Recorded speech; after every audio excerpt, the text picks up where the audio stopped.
The topic of this video is sending spectra from Chromatogram to Lib Search. This is a part of my free NIST GCMS software lab for universities.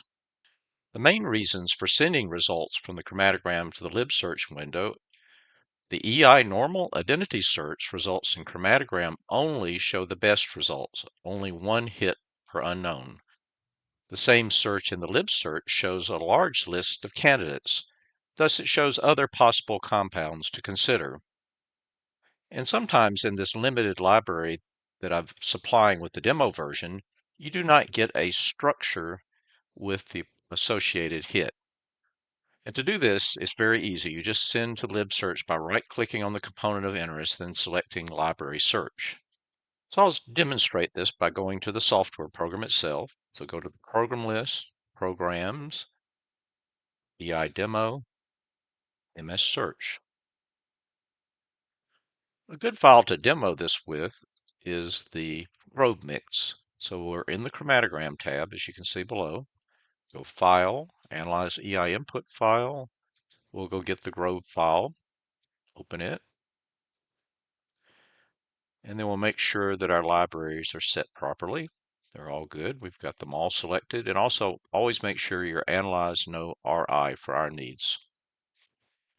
And say OK. It'll take a few seconds to process the file. It deconvoluted and did all the library searches. So I just want to talk about some specific things here. So I'll just left click and drag, blow this up because I have an example here I want to use.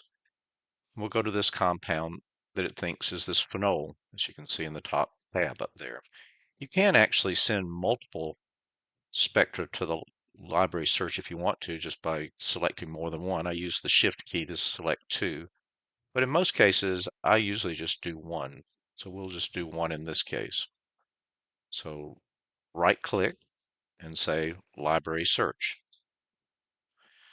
Now you notice that it's gone to this other window. It automatically opened up the Lib Search window here, and the one that I selected is on the top here. And you'll see the same results that we got in the Chromatogram. But now what you see is more information. You still see the unknown on the top up here and some information about it. We have what I call a butterfly plot, the head to tail. You can change that if you like. And you show the hit in the bottom. So it's essentially the same thing we had in the other. We need to make sure this is set up correctly the first time you use it. So we'll go up to this library search options right at the top here. We'll set up an identity search, should usually is the default in the software. That looks like that's good. We want to do a full spectrum search. Those are usually the defaults. The libraries, I've already done this before, so they're here, but you need to make sure they're all here. It's searching all of them in the bottom list here. So that looks okay. And so that's pretty much everything set up now. So you can say, okay. So when you do the library search the next time, you're assured that it'll work properly. The other thing, after you get everything set up that you want, there's one other thing if you want to. You can right click in the middle here and go to Properties. And if you want to show the structure on the plot, you can. So you can see I made it show on the plot. But after I get everything pretty much like I want, it's good to save the configuration. So you go up to the top under the file, say Save Configuration, and we'll just call it JL for my initials underscore default.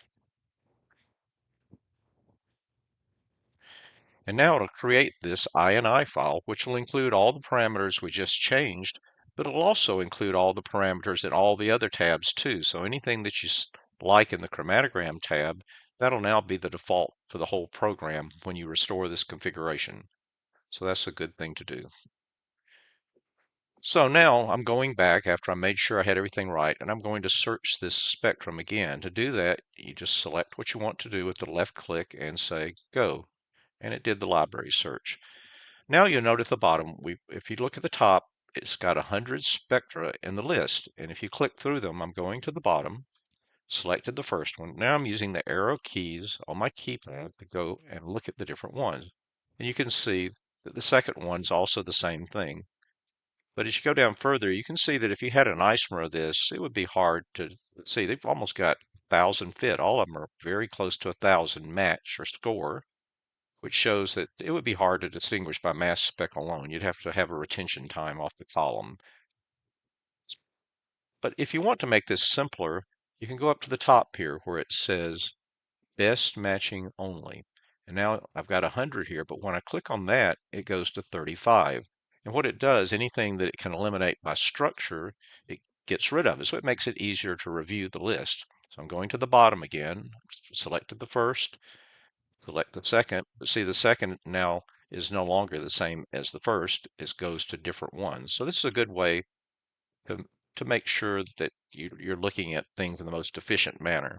And sometimes I turn that back off just so I don't forget I had it on.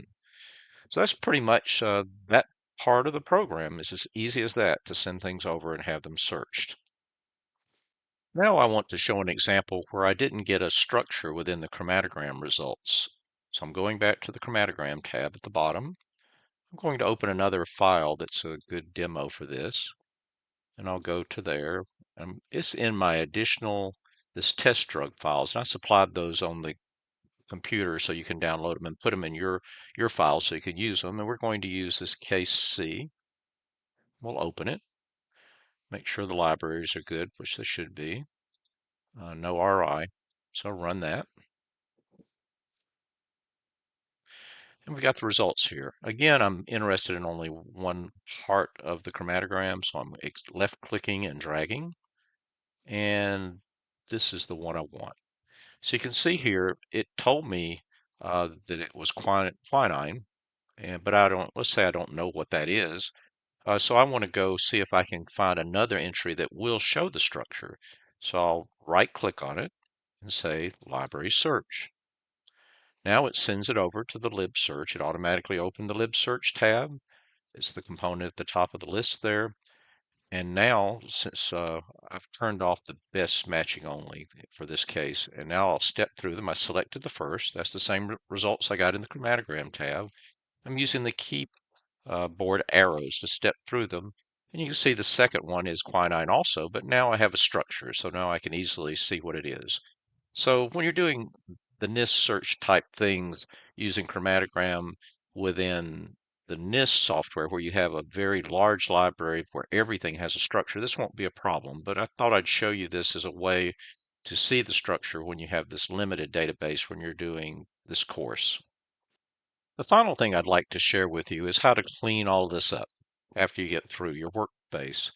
If you'll notice up here, you can always clear the history. There's a history associated with every search. So if you want to go back and not have to search again, you can just pick the one that you're interested in, and it'll show you the results at the bottom. It searches so fast, I tend not to use that. But when you do this, it always creates these history files that create a lot of small files on your hard drive. So I usually like to get rid of them. So I'll clear the history. And now when I come back into the program, you'll see all the histories are gone.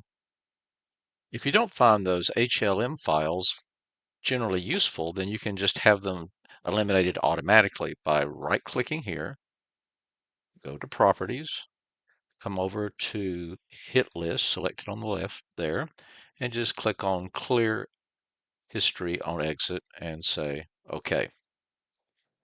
The other thing is, if you get this long list up here after you've processed a lot, you might want to get rid of those also. So I select the first one, hold the Shift key, select all three of them, right click and say Cut. Now that's cleaned up and ready to go for the next time. Just some small housekeeping tips to help you save some space on your hard drive and to clean up the workspace to make it a little easier to navigate. Good day.